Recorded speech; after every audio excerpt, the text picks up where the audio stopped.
cura do cancro tem sido um dos maiores desafios de sempre da medicina. Nos anos 80, dois médicos alemães da Universidade de Göttingen, o professor Heinrich Peters e o Dr. Thomas Nesselrode, iniciaram uma viagem fantástica que tinha como objetivo solucionar este enigma. E hoje, mais do que nunca, eles estão muito perto de encontrar a solução. Para estes médicos, tratar o cancro tem de ser um processo feito em colaboração com o sistema imunitário e não contra ele. Eles veem o sistema imunitário do doente como um mecanismo defeituoso que necessita de receber instruções precisas de como encontrar e destruir as células tumorais. Mas para matar o tumor, não podemos destruir as células saudáveis, pois isso não garantiria ao doente uma vida longa com qualidade. Em 1987, Heinrich Peters descobriu como produzir células dendríticas a partir do sangue do próprio doente. Estas células são programadas para encontrar e destruir apenas o tumor, sem danificar os tecidos e órgãos saudáveis do doente. A imunoterapia celular é, sem dúvida, o futuro da medicina. Programar as nossas células para combater a doença não se aplica só ao cancro, mas também a doenças autoimunes e degenerativas, como vão ver de seguida. Neste documentário, compilei as perguntas mais frequentes que os doentes colocaram nos últimos 6 anos de trabalho como Patient Advocate. Acompanhei pessoalmente centenas de doentes e assisti em primeira mão aos resultados extraordinários da vacina com células dendríticas. Dendritic cell therapy is a treatment for cancer. It is based on the patient's immune system. More specifically immune cells. So the therapy is a vaccine-based therapy. So what we do is we produce vaccines from the patient's own blood, from his white blood cells. The cells are harvested and then processed in a clean room lab where the monocytes is transformed into the dendritic cells. And the dendritic cells are then administered back to the patient. The dendritic cells give the order to the immune system what the immune system should do. And in the case of cancer, we program dendritic cells from the patient to stimulate killer cells killing tumor cells.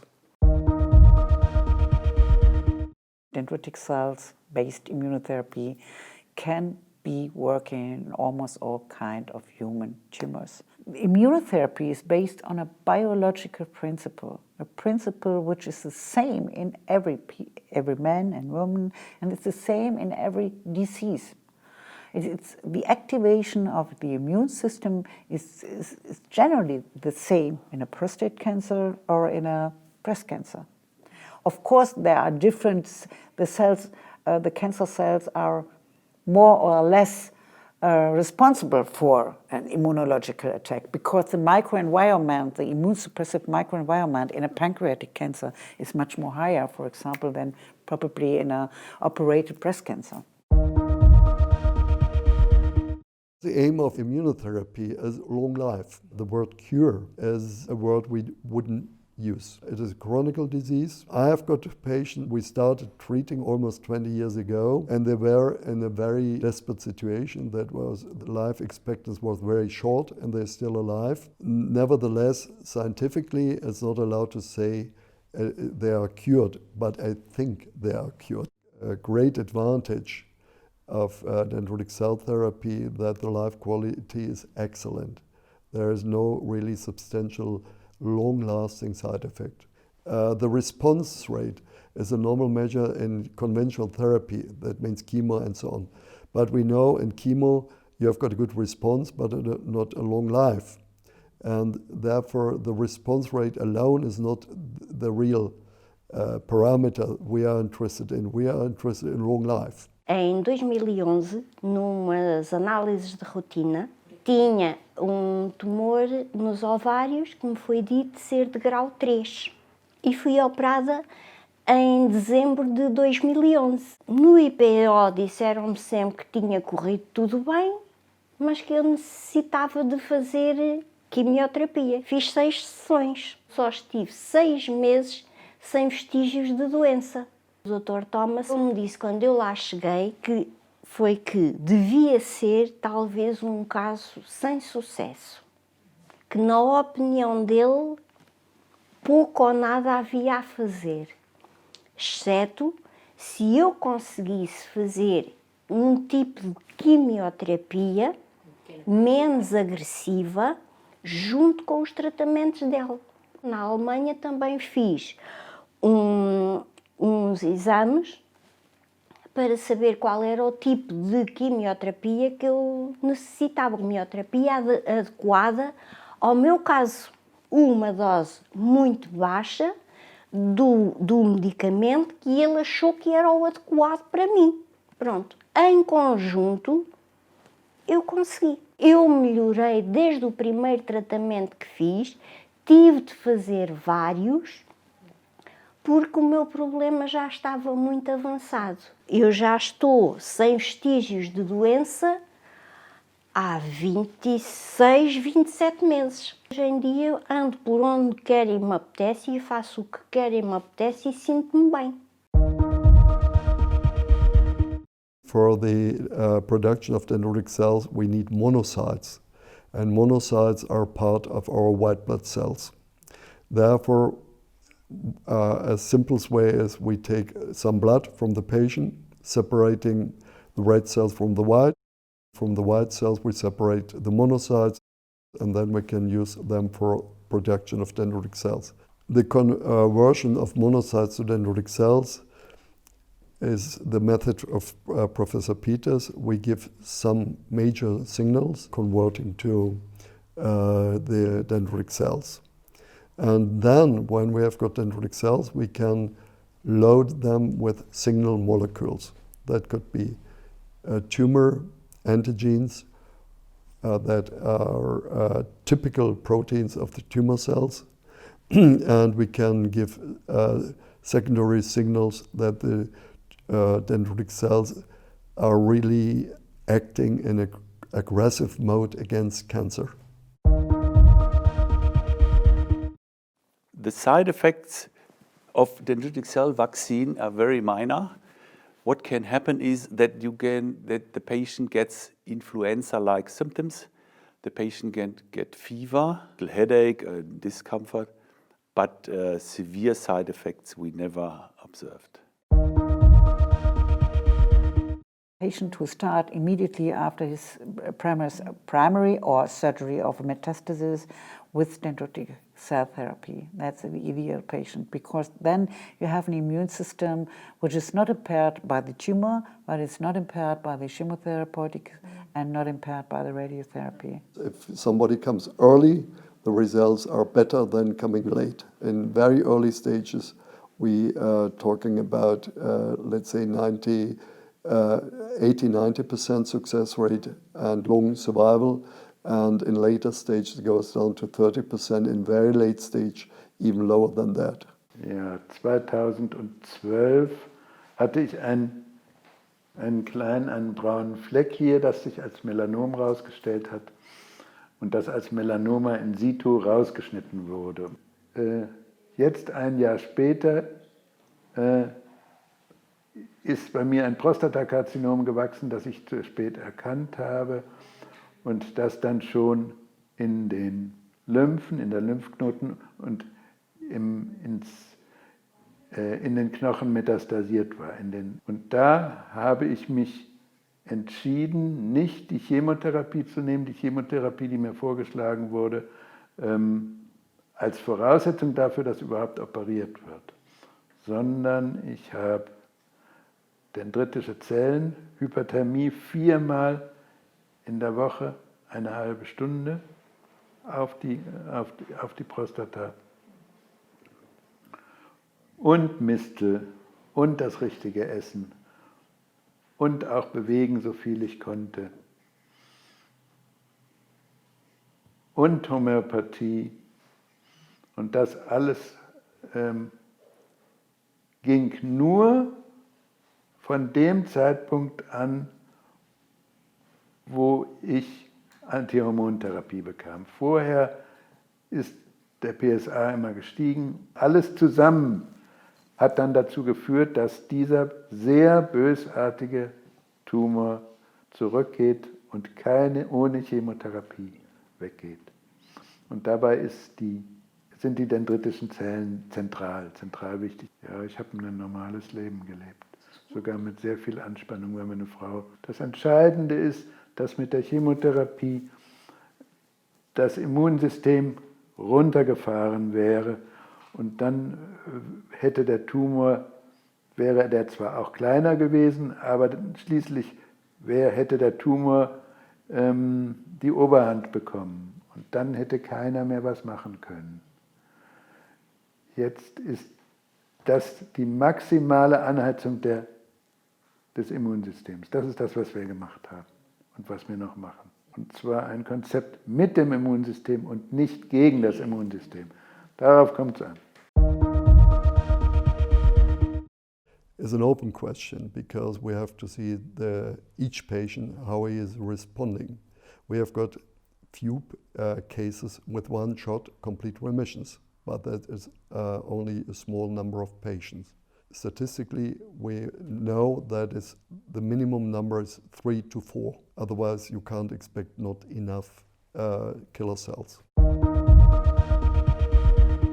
The dendritic cells need the information from the tumor. So there are different ways to give this information to the dendritic cells. One is in every patient with a high tumor load, you will find tumor particles in the serum of the patients, and the dendritic cells are generated with this serum.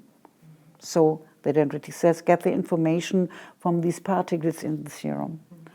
Secondly, there is the possibility to get the information via the tumor cells, and if we know certain structures from the tumor, we can use these structures, it can be prepared, and we can use these structures to inform the dendritic cells.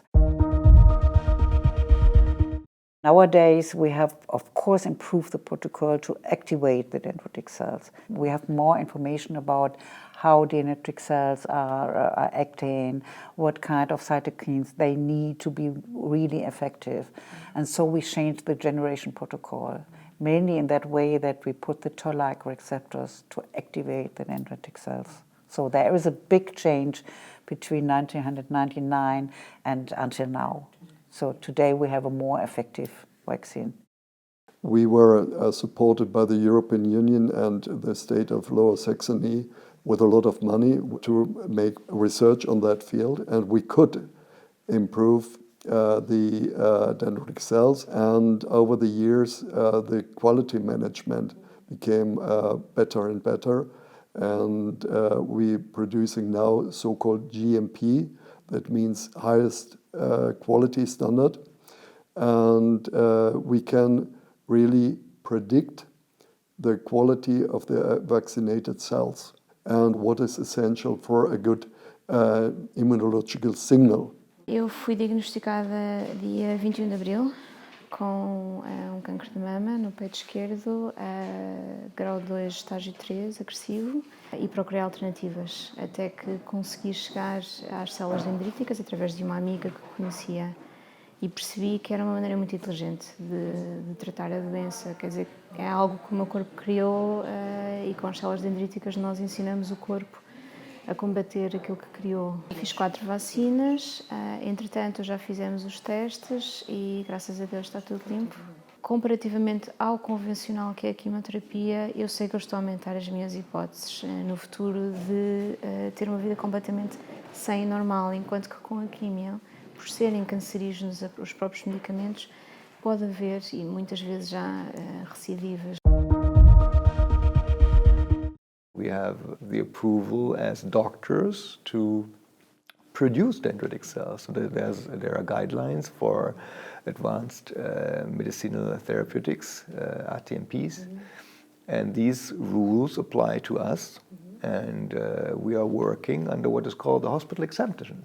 So in Europe, individual doctors can get a permit to produce vaccines or other therapies for their own patients. For their own patients is important because what we cannot do is we cannot distribute the therapies. So here it is very much focused and centered on the individual doctors treating his or her own patients.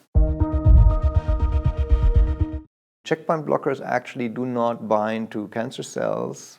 They don't attack the cancer cells, but they protect immune cells from the negative effect of the cancer. So many what we call tumor escape mechanisms, are such that the cancer cell actually inactivates and kills immune cells that could otherwise attack the tumor. And there are certain receptors on the immune cells called PD-1, and then there is a binding factor, a ligand on the tumor cell called PD-L1, and if the two bind, then the immune cell goes into apoptosis, so that's a programmed cell death is actually eliminated. If you now keep in mind that dendritic cells are meant to activate immune cells to increase the number of immune cells, then it is a good idea to protect them in a second step from the negative effect of the cancer, so that otherwise you might have wonderful immune cells due to dendritic cell therapy, but the cancer can inactivate them, so they cannot actually really do much. So that's why checkpoint blockers are actually a natural partner for dendritic cells. On the other hand, checkpoint blockers really require the presence of immune cells in the body. So the patient who has absolutely no immune cells for fighting the cancer will have absolutely no response to the checkpoint blockers. The problem of checkpoint blockers is the side effects. Basically, the checkpoint blockers tamper with immune tolerance. So they switch out a certain tolerance signal that is good if we talk about anti-cancer effects, but is not good if we talk about what we would call autoimmune effects. So diseases that are caused by the immune system attacking healthy, normal tissue. So typical side effects of checkpoint blockers might be inflammation of the bowels, colitis, or pneumonitis, or liver problems, kidney problems, hypothyroidism, so all sorts of different side effects that we find also in typical autoimmune diseases. And the problem is dose-related. So the more of the checkpoint blocker you give, the higher the likelihood. That doesn't say that using a low dose eliminates the side effects completely, but the likelihood is diminished. First of all, the whole basic scientific work was done at university. It's not, let's say, just experience. It has a scientific base. We use all kind of therapy when it is suited to the patient. What we're doing is not a standard therapy because each patient has their own tumor and that is unique, and we doing the therapy according to the single patient, so individualized therapy, and that makes a better success. We don't hesitate if a chemo is indicated, we do. And if irradiation is indicated, we will do it as well. In late 2013, I got the diagnosis of a very advanced stage of renal cell cancer. Yeah, it was very big. It was 15 to 13 centimeters, and it was invaded the vena cava. They done the surgery. It went very well, and I had no metastasis at all. And so I started after the surgery with the activity-specific immunotherapy. I've done now 7 vaccines. I live my normal life. I work for myself. I feel good because besides the surgeries, I have no side effects. Cellular immunotherapy, which we are doing mainly, of course, in the last years for cancer, is also open for other diseases. What we are doing in cancer is to activate the immune system in a so-called Th1 immune response to act against the cancer. In autoimmune diseases, for example, you have the opposite. You have a very activated Th1 immune system, but it acts against your own cells. And what you want to do is to have the opposite, a Th2 immune response. And what we can do with the autoimmune cellular therapy if we program monocytes in a different way, not to activate a Th1 immune response, but to avoid this, to make a regulatory vaccine, and that's why you can use such a regulatory vaccine or anti-inflammatory vaccine in autoimmune diseases. And you can also design the cells in that way that they down-regulate existing immunoresponses. And that is very useful in chronic diseases like rheumatism, sclerodermia, and also neurodegenerative diseases, because the destruction of the brain or the nerves are an immune process. So we are successful in Alzheimer's, and we measure the patient before treatment and after. They improve a lot. We treated several kinds of degenerative diseases. First of all, Alzheimer's, Parkinson, MS, also very rare diseases. Most patients in degenerative diseases and autoimmune diseases, symptomatic diseases, they became free of any symptoms. I can imagine that after years another episode can happen, but then we can repeat the treatment. The most critic to our work is that we don't do clinical trials.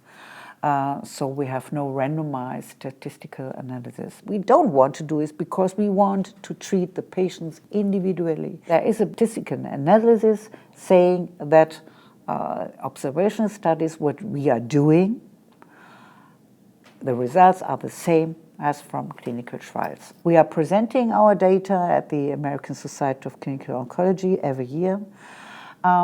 We have published case reports, and I guess that's okay to say, yeah, we have success. And we are not the only one who have success. There are thousands of publications showing that a dendritic cell therapy can be successful in human tumors. In former times, a doctor see what's going on, then he takes a medicament and see, oh, the patient is improving. That's medicine-based evidence. And then the clinical trials were started. Now, evidence-based medicine. They make first the clinical trial. They are not looking at any longer what is going on in the patient. And what we are doing is medicine-based evidence. We treat the patient and we check what's going on. We have to change our mind. We have to go from bed to bench side. We have to see what's going on and to say we have to make medicine-based evidence, and I think that's right.